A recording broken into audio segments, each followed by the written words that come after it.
that's the thing. Like, how do you get to that place of having fun? And it's you can't give a crap about what people think. No. Because here's what I learned. People only think about themselves. Mm-hmm. Like, seriously. They're their own main character. Yeah. Everything revolves around me. I only think about me. And here we are sitting up there not doing something because we're worried about them. What someone else is going to say. Them and they. Like, really? Like, come on. Who? So I think about this a lot, too, is why would I take criticism from someone that I wouldn't take advice from? It makes it so much better just to do the right thing every single day.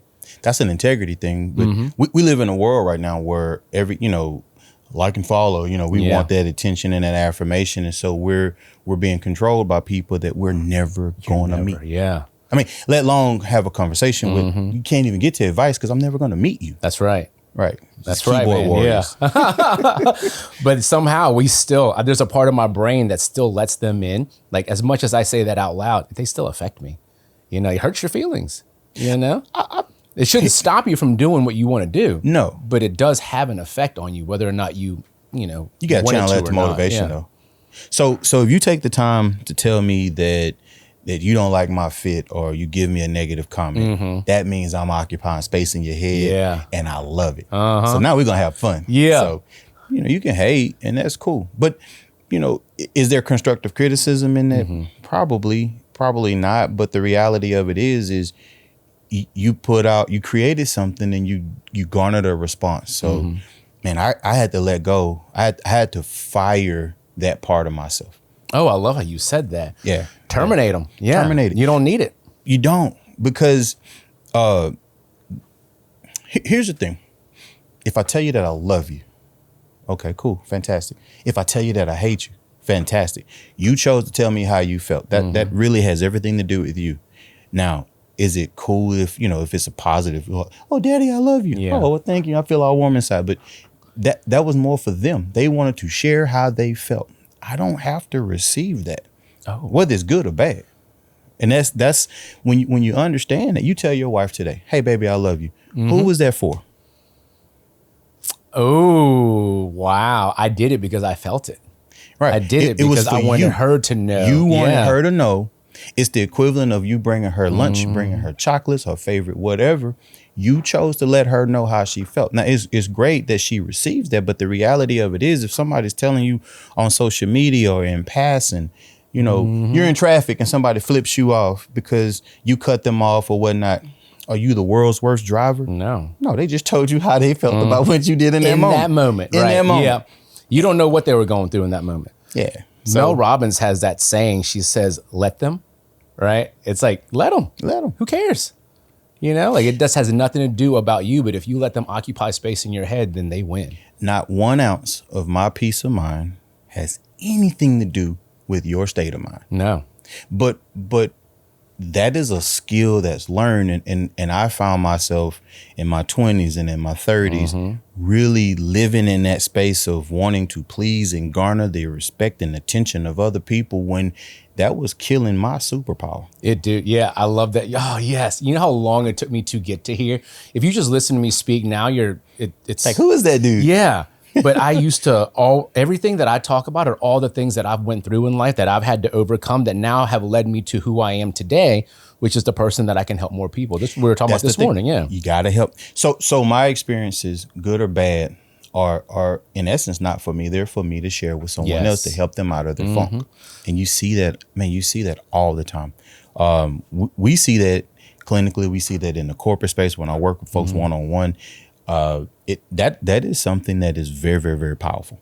This is why I'm excited that you're here, because I was having a conversation with my kitchen manager this past weekend. Okay. And we talked about the ripple effect on Tuesday, because on Friday she was telling me she lacked motivation. She lacked drive. This is an amazing person too. She cares. She's really good at what she does. Okay. And then she wasn't burnt out. We went through all the questions, right? And then the only thing I told her was like, this is what helps me, right? I told her my 5-minute thing. Okay. Give yourself the grace and permission to stop doing something after 5 minutes, but you have to start. Right. So start, do it for 5 minutes, then you can stop if you want to. Chances are you probably won't, right? So I was sitting with my other kitchen manager on Tuesday, and he was like, was that you that told me the 5-minute thing? And I was like, no, dude, like you and I didn't have that conversation, but I knew exactly who he was talking to. He was like, well, that's how I cleaned my house this past weekend. Yeah. I hate folding laundry, but he was like, I cleaned my entire house and I did the 5-minute thing. So then when I was like talking to, her name's Diamond. Okay. So when I was talking to Diamond later that day, I was like, so you helped Tyler clean his house? She was like, no, what are you talking about? I was like, you told him the 5-minute thing there, right? And then I told her, or I showed her the how ripples work. Right. You help one person, they help another person, that person 100%. helps another person. 100%. You forget how powerful one thing can be and one person can be in the right, not context, but in the right way. So look at this. When we have people that are unmotivated, or they're motivated, their motivation rather is impacted, man, it to me boils down to 3 things, right? You're the expert on this, so I can't wait. I love hearing you speak about this. I don't know if I'm gonna say expert, but what I've observed, if somebody's unmotivated, it's going to boil down to 1 of 3 things. Mm-hmm. They're distracted, they're disappointed, or they're discouraged. So if they're distracted, that means they've lost their ability to focus, follow one course until successful. And if I'm unmotivated, that means I have too many things to deal with. When I was in the Army, when I was 4% body fat, basically the GI Humvees and stuff. Tanks. I was on tanks. Oh, that's right. So we had a philosophy. It was an overwhelming force. So we would take a platoon is 4 tanks. We would take a battalion, which is 16 tanks, to attack 4 tanks. So you come across the berm. So just imagine you're in these 4 tanks and you're going along your mission, and then you look over the horizon and you see 16 tanks that are faster than you, better than you, and bigger than you. Who do you hit first? Who do you shoot at first? I turn around. I would literally turn around. You freeze. Man. Most people freeze. So that's what happens with distractions right now with the phones and like and subscribe and I need to take pictures of my food and I have laundry lists of things to do. People are distracted, and if you have too much stuff hitting your plate at one time, who do you hit first? What tank do you shoot first? It kills motivation. I love that you said that. Right. So you then freeze. You just freeze. Don't do anything. 100%. And then you get discouraged after that. So discouragement is the final result. Disappointment happens. So let me before we move to disappointment, when we're distracted and we don't know what to do, then we fail at a goal. Yeah. Oh, I forgot to call you back. Oh, if they're in the kitchen, oh man, I didn't get the fries out in time. It becomes something that takes my focus off of what I love and what I'm supposed to do and gets me, off kilter. Then it moves to disappointment. When that happens a lot of times, okay, you got your heart set on something. I want a promotion. I want to go and do something, and I get disappointed. Oh man, you pop that balloon, you deflate it. The disappointment to me is when you are deflated, right? And that can happen. You shoot your shot at the honey across the hall and she doesn't respond the way you want. Now I'm deflated, the air came out of my balloon. The third thing, the most debilitating of this thing when someone's unmotivated is discouragement, right? Discouragement, courage. When I hear that word, I think of fortitudine. It's a Latin word which means courage. Fortify. That's my strength. So when you're discouraged, you quit. It kills your passion. It's something where not clinically where you're depressed, but you're defeated. You quit. You want to give up. I messed up. I'm not going to ask her out anymore. Oh yeah. You know what I mean? So I know that feeling. We all know that feeling. And so when I see lack of motivation, so I coach flag football and basketball, just sports in general. You get your butt handed to you on a play, you might pop back up the first time, but you continue getting knocked down. It gets harder and harder to stand back up every single time. Well, sometimes they don't. They don't stand up at all. Why? Because I'm discouraged. Well, that's when coaching comes in. And so I like what you said with Diamond. You gave her a tool. You helped her hit the pause button to get out of that funk, because that's a cycle. Distractions, disappointment, discouragement, that's going to continue perpetuate itself. You gave her a healthy pause button to get out of that, to go back and say, wait a minute, I'm fly. She just doesn't like me. You know what I mean? I got my butt handed to me. Maybe I need to take more time and pay attention in the weight room. Maybe I need to go and work on strengthening and conditioning or whatnot. But those healthy pregnant pauses allow us to disrupt that vicious cycle of that's going to lead us to discouragement when people quit. And how many times have we seen super talented people leave an industry or leave something because they're burnt out? Yeah, that's where that burnt out comes from. You didn't have a healthy system. Success is a result of processes and systems, and it's no different from our businesses. We've been able to be successful because we've properly managed processes and systems. We have systems. We have things that we do every single day, no matter win or lose, no matter rain or shine. I do this because I know it's the right thing to do. I do it because it moves the needle. I do this because I know it works. Because I love it. Dude, if without the passion, it doesn't work. None of this means anything without passion. So that 5-minute break that you told her, if she's not reading her Bible, that was her source. That was her. So she's in a disappointed phase. If she's not doing the things that got me to the dance, that made me successful, she's moved into that discouraged realm. And that 5-minute break allows me to hit the reset button and to revitalize and disrupt that cycle. When we disrupt that cycle, breakthroughs happen. Yeah, you can see clearly again. You move from burnt out to breakthrough overnight when you have, in the way I see that scenario you described, you were a coach, you were a motivator, you were on the outside looking in, and you helped her elevate her thought process, right? We all need that. You do that for me a lot too. Well, I appreciate that. The Bible says to think on higher things, love, joy, such and so forth, right? What is that? That's a higher thought process. We tend to think on lack. We tend to think on the worst case scenario. Well, the Bible is very clear about it. Think on high things. What you did in that moment is allowed her to hijack that disruptive process so she can elevate her thought process, and it happened. Coming out of the pandemic, we were getting, dude, people were talking about me personally online and over a while, they suck and and all these things, and you take it personal and you defend, because you did your best, you tried your hardest. Well, it goes against it's the antithesis of what you believe about yourself, right? So you build up these frameworks and you get defensive and so forth. And a good friend of mine, Cyrus, we were talking one day. And he let me cook. He just let me cook. And I went through all the things about why and what the review was about and what I ate for lunch that day and why did. That's a good friend, man. He's a great friend. And let me tell you why he's a great friend.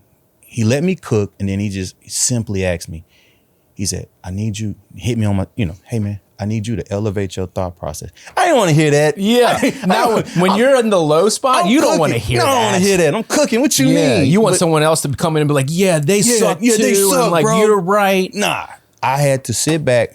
That doesn't help you though. It didn't help. But when I need you to elevate your thought process. Now, this is one of the most successful people that I know. Elevate your thought process. Oh, I'm in a gutter mindset right now. I'm in the trough. That's not where I'm supposed to be. And so he moved me to truth. Truth was, we care about, the people that we serve. The truth is, I care about the people that work with us, the team. I had gotten lost in the conundrum of all these different things. I was approaching discouragement. Yeah.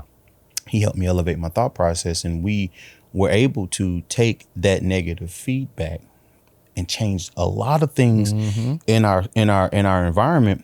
And now, we went from like 2.8 Google reviews and all of that to 4, and it didn't take long because that's a lot tougher than most people think that is. That's quite an accomplishment. Well, thank you. And what happened was I had to elevate my thought process. I had to break that cycle of distraction, disappointment, discouragement. Man, I was so worried about the losses in revenue because of things associated with the pandemic and market changes. And then I got, disappointed because you want this contract to come through, or this person was supposed to work out, this person left, and all of these things that happen, in business. Look, man, there's no monolith in business. Yeah, I was about to say there's no promises. Dude, there's no. You have to bring your best every day. It changes every day. And so I had gotten into that place where I was distracted with all of this stuff. And when I elevated my thought process, I'm here to help people live a more meaningful life. And when that truth emerged, okay, so some of that criticism, I didn't need to be defensive. Hey, I need to accept it. There's some truth in that. It is. And the reality of it is that individual felt a certain way. Hey, how can we be better? And sometimes people will receive that. I mean, today, if people are offended, you're the worst person in the world. But, we had enough folks to be able to come in and sit down and converse with us. We reclaim some of those folks. Some of those folks, they shot us the "you're in traffic," cut me off. They shot us the middle finger. But overall, we re-energized the organization to get back to what we did better. And so it sounds like that's what you did with Diamond. And proof positive, she went and shared it with someone else. And then made their life a little bit better. Just a little bit. That's all we're looking for. That's an amazing culture. I can't change your life. I can't 180 this whole thing. Yes, you can. You did. Ooh. 100%. You did. I look at it as like 1%.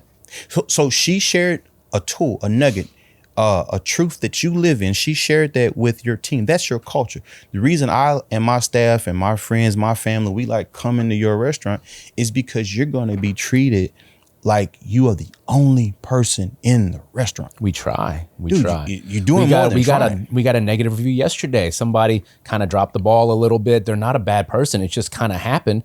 And the review was, unless something drastic changes, I'm never coming back. And obviously, I'm going to reach out to this person. I'm going to explain what happened. I'm going to show them how much we care. Yeah. Because or just ask them how could we be better? I'm going to do better. Look, here's the thing. I appreciate the Google review environment that we live in today. I do too. I think it can be a little overdrive. And what I've learned is to respond to those things in intent. Because so we travel, we go Airbnb, or we want to stay somewhere. We go to another city. We look at the reviews, and then you see this laundry list of things that's wrong. And I'm like, okay, you got to ask yourself, okay, did the roof really fall in, or are you just being a little extra because you didn't get what you wanted, and so forth? So there's a fine line. You're able to read between the lines. You have to. But what I appreciate when you have those negative reviews, did the person come back? Did the restaurant owner, did the Airbnb owner, did they come back and respond with and then you can gauge their with genuine care? Yeah, genuine intent. And I always love, funny. I always love these folks that get to that effort phase in their life. They're like, you know what? I'm not going to be politically correct. You suck. You cussed out my staff. Matter of fact, you can't come back here again. I love that because I could never do that. But oh my God, as a business owner, I did it like twice, man. I think we've talked about this. I want to, because sometimes as soon as you get the review, that's how you want to respond. Yeah. Because it stings, it hurts. You want to get back at them. Well. But now, if you think about it, there was something that didn't go right with their experience. If I focus on what I can do better, I may not be able to change them and their life, but I can change a little bit about what we do. Man, as a scientist, I look at the root cause analysis, right? And in my analysis, if we drop the ball, 100%, I'm responding just like that. If we didn't, and you just wanted to be manipulative, because that happens. It does happen. That happens. It does happen. I mean, then I'm gonna respond appropriately. It's funny. I was reading an article yesterday about AI and customer service.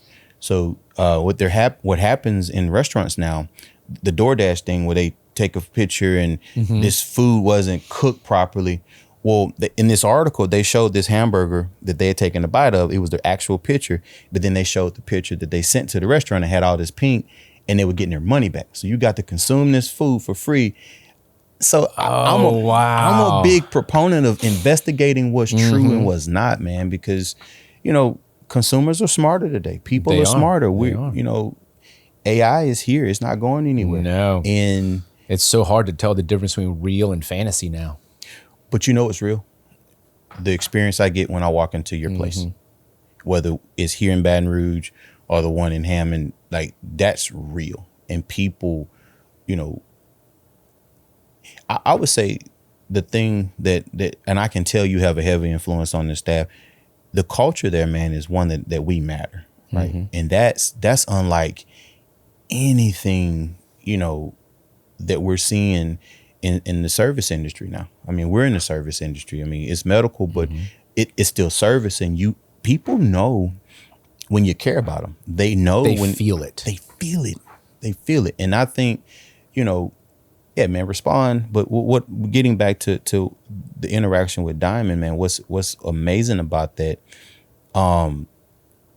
when somebody's hinging on, you know, their motivation is teetering and so forth, and get them back to what their drive is. You move in the service regardless, whether you're an attorney or you know, you shine shoes. You move in the service because you are, you know, you have a servant's heart. You want to see people happy, and you apply your gift, your intervention to that. And you know, oftentimes when we get back to our why, that foundational truth about who we are, it helps us weed through those distractions. You know what I mean? That.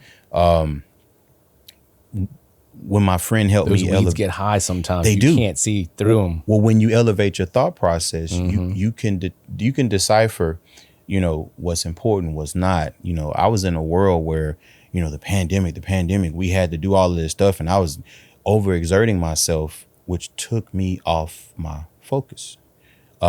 These people trust us with their lives. The people that consult with me, they trust me to give them an opinion into their problem that they don't otherwise see.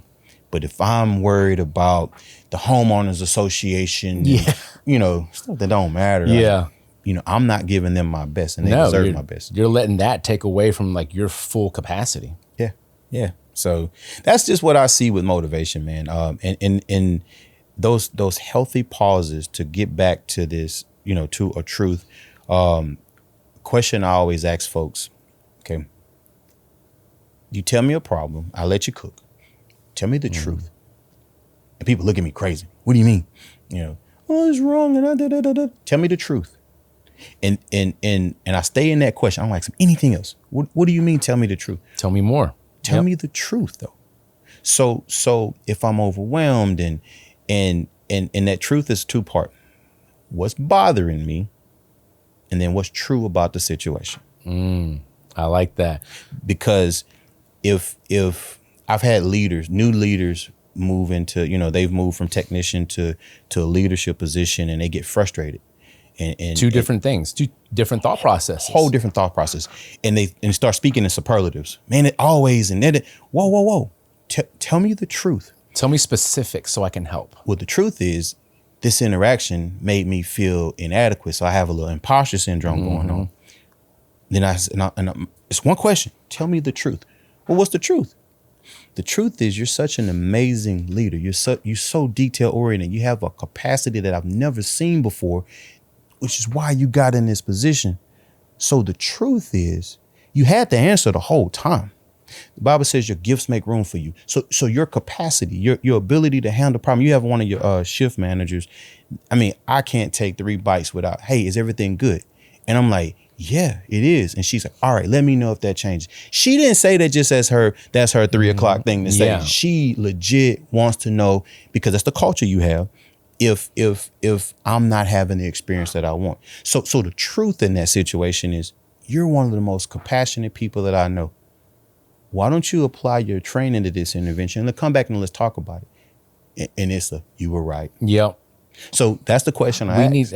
When we feel low, we need someone to pull us up a little bit. That's leadership, man. We owe you expectation and resources.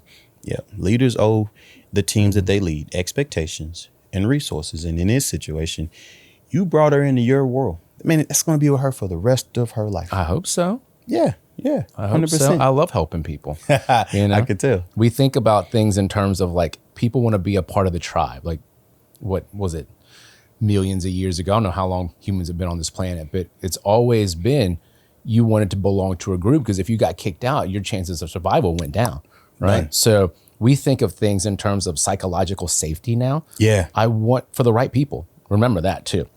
So for the right people, I want to make sure you're safe. And how you're safe is no matter what you feel, right? Feelings are extremely valid and you can't control them to an extent without someone, some external intervention, right? So we keep asking the questions. We were talking about it before. If I ask you the question once, hey, what's going on? What's wrong? You won't tell me. You'll say nothing. Nope. I'm going to have to ask again in a different way. And you'll still be like, nothing really. But I do know that there's something wrong. He ain't going nowhere, so I might as well tell him the truth. By the third time I ask you, it's like, this happened. And I was like, all right, well, tell me more. Right. I was like, tell me how that made you feel. Well, you spoke from your heart. Yeah. They heard your heart at that point in time. And that is, you said something. We're communal people by nature, right? I like the word tribe. I like, community is like the buzzword of the day. Not everybody deserves to be in your community. No. And that's no, that's not a slight to anybody. And even if you it just is, need to find a different tribe. Right. Just not this tribe. I don't need your acceptance. Yeah. Not 1 ounce of my self-worth has anything to do with your state of me. It's your state of mind. That is a thing. So your tribe is important. And that culture, that permeates our work environments, that permeates our family. When I have a really large family. It was 7 brothers and sisters. And so, it was kind of, sink or swim. Yeah. No, what is it? It's not fending for yourself. It was kind of fending for yourself, but you learn there's too many people to give that much singular focus to. You can't. And so you have to understand that you become self-sufficient. You do. And to a certain degree. But here's the thing. If that becomes the culture, then your tribe becomes that. So it's funny. My family is very animated, excitable. It is, we're laughing, it's loud. And my wife's, her folks are just, prim and proper and ha ha ha. And so she was in for a culture shock, when she came with us. And we would have some very heated discussions about everything. Yeah. And she asked me one time, she was like, I don't understand y'all. And I was like, what do you mean? And she was like, I thought y'all were going to go World War III, and then y'all were hugging 5 minutes later. I said, that's our culture. I said, we have a culture of allowing people to express themselves. And I didn't expect her to she's never going to be that person. But she had to understand that is the culture of the family, and that's our tribe. That's how we roll. And there's a safety there. You go out and I have a brother in California.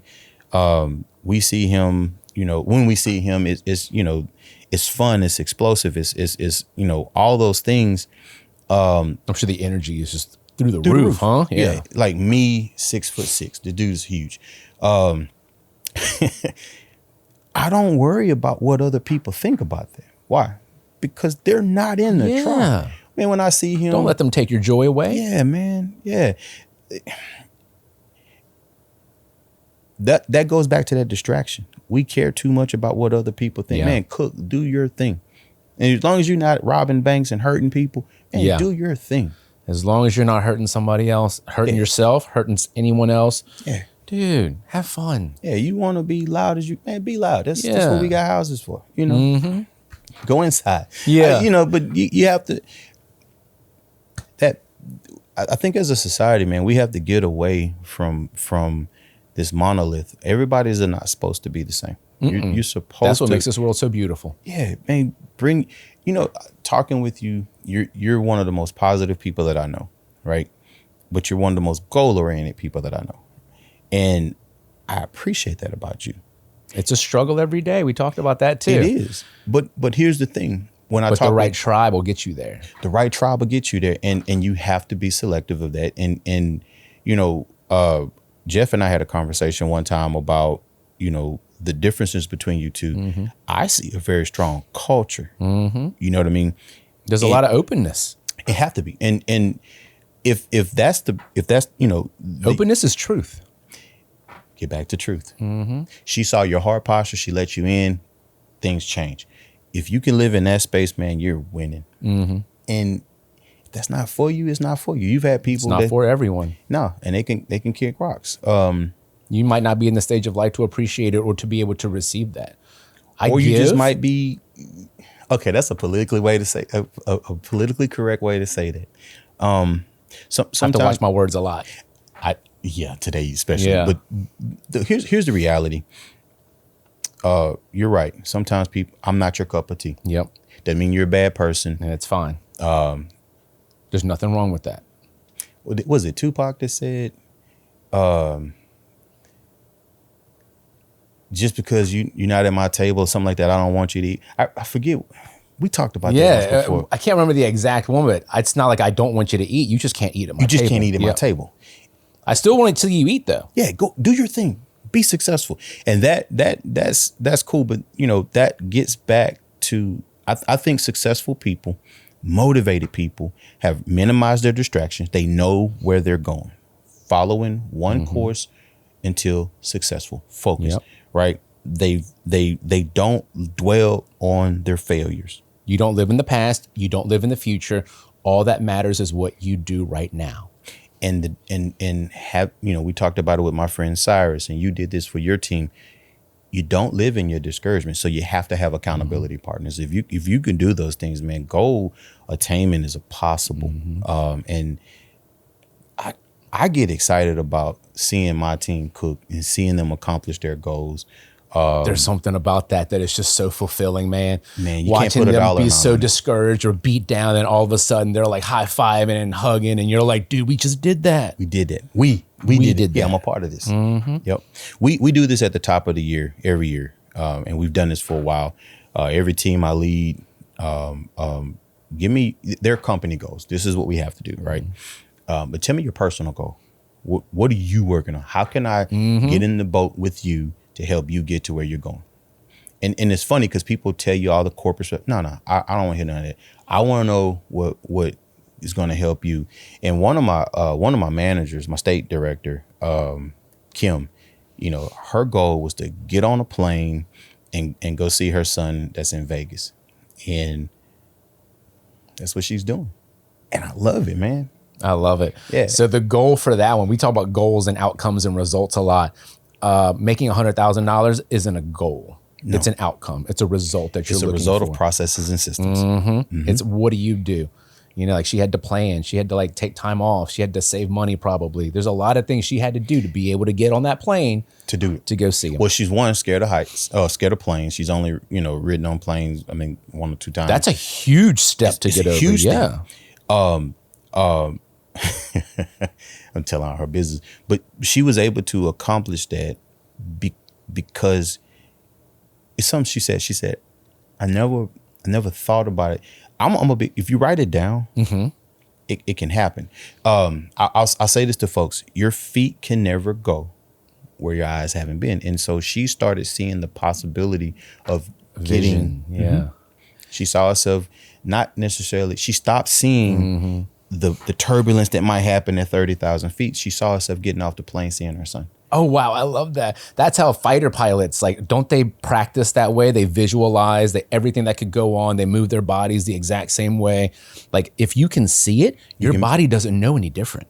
Nope. Faith works 100% of the time. Faith means belief. We sat in these chairs because we believe, we had faith that they were going to support us. It works 100% of the time, which is why discouragement, that, fortitude, and when I went back to that fortitude, strength, that's why that's so important, because what I believe, what I believe is going to happen. It's going to happen. People talk about manifesting all the time, and I feel like that's a kind of buzzy kind of thing to talk about, because they're just like, if I think it's going to happen. No, you have to believe. You have to believe. And it has to, what that means is you've consumed that concept, that thought process so much that it's gotten down into your subconscious, it becomes your truth. Because what you believe, out of the heart, the mouth speaks, right? What that means is, I can't see this going any other way. When I put my mind to a goal, I very rarely look at the problems. That becomes fun. I see myself, right now, I want to become a pilot, and I see myself on my final approach, on my solo flight, You got to go through ground school. You got to do your flight hours. You got to do all of that stuff. But I see myself landing that the plane. Cessna 172 and then trying to figure out how to get a twin prop. And you know. I love how specific you are, because visions have to be specific. Has to be specific. You can't just say, I'm going to land. What do you do? Fly? Like, you can't Flap fly. my You don't have wings. What are we, Superman? That's so when we do that at the top of the year, you know, and it's a training. It's an impartation of your success. You know, you imparted the tools that you've learned, and Diamond now is impacting your culture. Well, when you are specific about a goal, SMART goals, specific, measurable, actionable, you know, relevant, realistic, time bound, all of that, right? Well, that's just not a textbook thing. That's an application, and when you live that, you know, you're doing it with your daughter. Mom gonna give you the 5 over here. You might got the 2. Yeah, if I count, it's already over. It's done. Yeah. Like what are we talking about here? But that's specific. And so my son's a quarterback, and dude can throw the ball a mile. And I had to tell him, like, look, dude, it's kind of like riding a motorcycle. Where you put your eyes on is where you're going to go with a motorcycle. So if you're throwing that ball, put that ball here. Put that ball dead on where you see it, yeah. And it's going to go there. And he was struggling this because he's very, you know, calculated and so forth. And when he let go and started cooking and understood the concept, man, the dude slinging the ball on the run, side arming it and all of that. And it's, you know, it's kind of fun to see, but dude, I like that. You have to be specific. Because you get lost in those the detail steps. And if you get focused on the details for too long, you get stuck there. Distraction. That's right. There you go. No matter how we skin it, it's going to motivation or the anti-motivation or however we want to put it, unmotivated, is going to come from a distraction, a disappointment, or a discouragement. And that's just the way I see it, is a progression in time. I love that, man. Thank you so much for saying that. I'm going to keep doing these with you, because I think it can help not just me, but a lot of my staff as well, because we're all going through the same thing. 100%. We're just sometimes too afraid to say it out loud. Man, when I work with shameless plug here, when I work with organizations across the country with leadership and performance, these are some of the things that we do. And you know, you hear this cliche, how do you eat an elephant bite by bite? That's cool, but how do you eat the elephant? How are we gonna cut that thing up, right? And I think, is it a fork? Is it a knife? Is it a fork? Is it a knife? Yeah. You know, we just can't say arbitrary things and think it's going to move the needle. When we work with these companies and they move back to double-digit net income, and I've had to do that, you've had to do that, the more specific we can make that goal, the more, you know, when we lay it all out, what becomes a distraction and what isn't? If I want to get back to double-digit net income, okay, what are some of the things that are going to get in the way? I see it as a distraction, discouragement, disappointment, so forth. And when you move into that space and you practice that, it's just a formula. It becomes predictable. There's so many ways to describe all the things we were talking about, signal versus noise. You know, like that's all I think about focus a lot of the times is there's so much noise going on. I got to focus on that signal. So I've created some things, and, you know, I go into the office. I'm pretty regimented, right? I get into the office and they want to tell me because they know I don't watch the news. I don't watch TV, you know, yeah, that saves me because, you know, I have an opinion about things and do I need to have an opinion about it? Do I care that Brad Pitt is now dating Jennifer Aniston again? No. I'm never going to meet either one of them. And even if I did, I'm like, hey, dude, liked you in Ocean's 11, liked you in Troy. Yeah. You know, how you get those bags from under your eyes. Like, what do you do? Other than that, I don't care. It's not stopping me from, you know, it's not contributing to me doing the things that I have to do every day.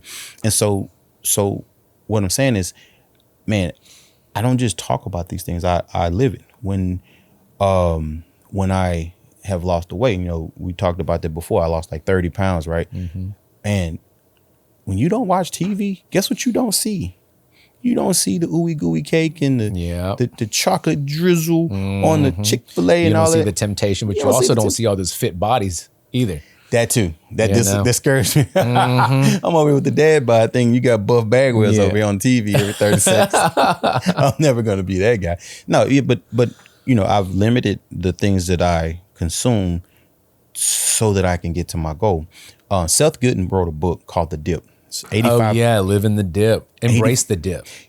but he said something in that book, man, that changed my life. You know, people talk about winners never win. I mean, winners never quit. Mm-hmm. And he said that is absolutely incorrect. Winners quit the things that keep them from being successful. Mm-hmm. And when I think of Kobe, Jeff and I talked about, you know, my top 3 basketball guys, and Kobe's my number 1 guy. And it's because Kobe shut down the noise. He focused on, you know, he had 10,000 shots a day, and he, you know, you're going to the club, I'm going to the gym. Yes. Over the course of a year, over the course of 5 years, I'm better than you. He outworked people because he was regimented. And to me, he minimized the distractions. Tiger Woods minimized the distractions. Mm-hmm. Tom Brady, he'll have a beer with you, but not during the season. Yeah. That TB12 stuff, that's funny. Avocado ice cream, like, that doesn't even make sense to me. But my man was like 100 years old, still throwing 90-yard balls and winning Super Bowls. Yeah. My man wasn't distracted. Disappointments are going to happen. Mm-hmm. It's a part of the process. But he never got to discouragement because he was locked into what he was doing, man. Embrace those setbacks. Those setbacks are what make you stronger and make you learn. That's the only time you grow.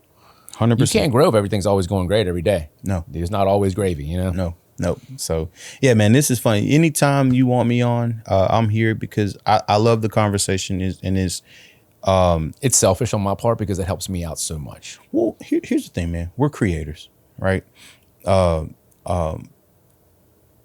Money, success, happiness is created, mm-hmm. right? It's not earned, it's created. Mm-hmm. And when creative people get together, you know, amazing things happen. And so I always enjoy coming to speak with you. The tribe, right? The tribe. I love it. I heard my man. All right, bro. Cool. Dude, I love this stuff. This is cool.